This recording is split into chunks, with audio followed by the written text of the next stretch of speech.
Welcome to the Journey Midweek Connection. So glad that you're tuning in with us today. Before we get started, I want to remind you guys that we are getting out of town October 7th through the 9th for our men's retreat. We're going to go to UCYC Camp out in Prescott. It's where our kids have had fun all summer, and now it's our chance. But there's going to be a great time to get away with God and a great time to have fun with the men of our church. And it's also a great way to get connected. And so if you are wanting and able to go on that trip, October 7th through the 9th, just go on our church website, click on the events tab, and you should be able to find it and sign up. We hope you can join us. Many of you know that one of my all-time favorite characters in the Bible is John the Baptist, which seems kind of random considering all the great heroes out there. But I think the more you look at John the Baptist, the more you realize what a great role model he is. You know, we can put a lot of pressure on ourselves to try to reach the people that we care about with the gospel. And it's good that we have a burden for people. It's good that we want the people we care about to get saved. I think it's also important to remember that we can't save anyone.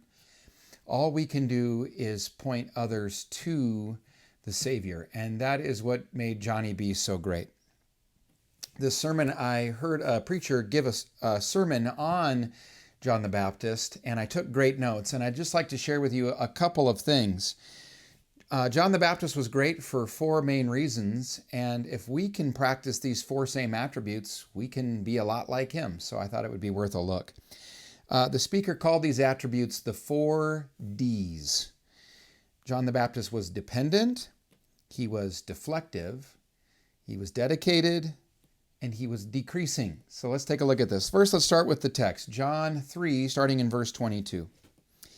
After this, Jesus and his disciples went out into the Judean countryside, where he spent some time with them and baptized. Now John also was baptizing because there was plenty of water, and people were coming to be baptized. This was before John was put in prison. An argument developed between some of John's disciples and a certain Jew over the matter of ceremonial washing. They came to John and said to him, "Rabbi, the man who was with you on the other side of the Jordan, the one that you testified about, look, he's baptizing," he is Jesus, "and everyone's going to him." To this John replied, "A person can receive only what is given him from heaven. You yourselves can testify that I said, I am not the Messiah. I'm going ahead of him. The bride belongs to the bridegroom. The friend who attends the bridegroom waits and listens for him and is full of joy when he hears the bridegroom's voice. That joy is mine, and it is now complete. He must become greater. I must become less, or I must decrease, is another translation. And so let's look at these 4 Ds. The first is dependent. This is a really interesting line in verse 27. John says, a person can only receive what has been given to them by heaven.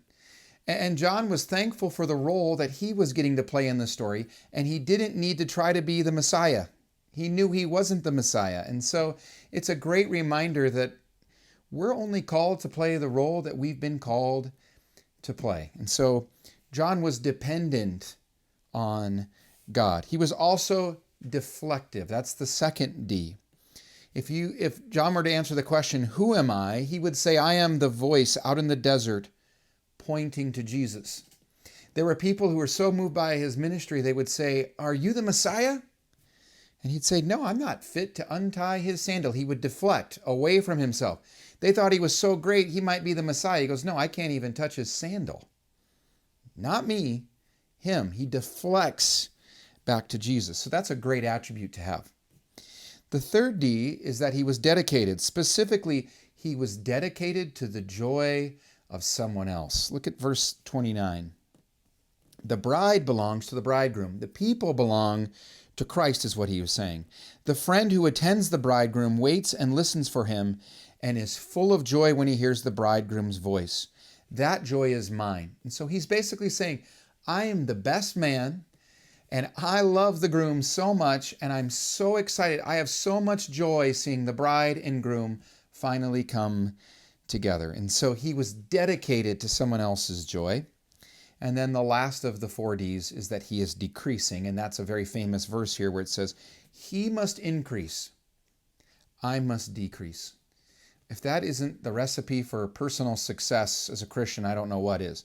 Jesus must increase in our lives, and our fleshly ways and our selfishness must decrease. That must give way for him to come in and live through us.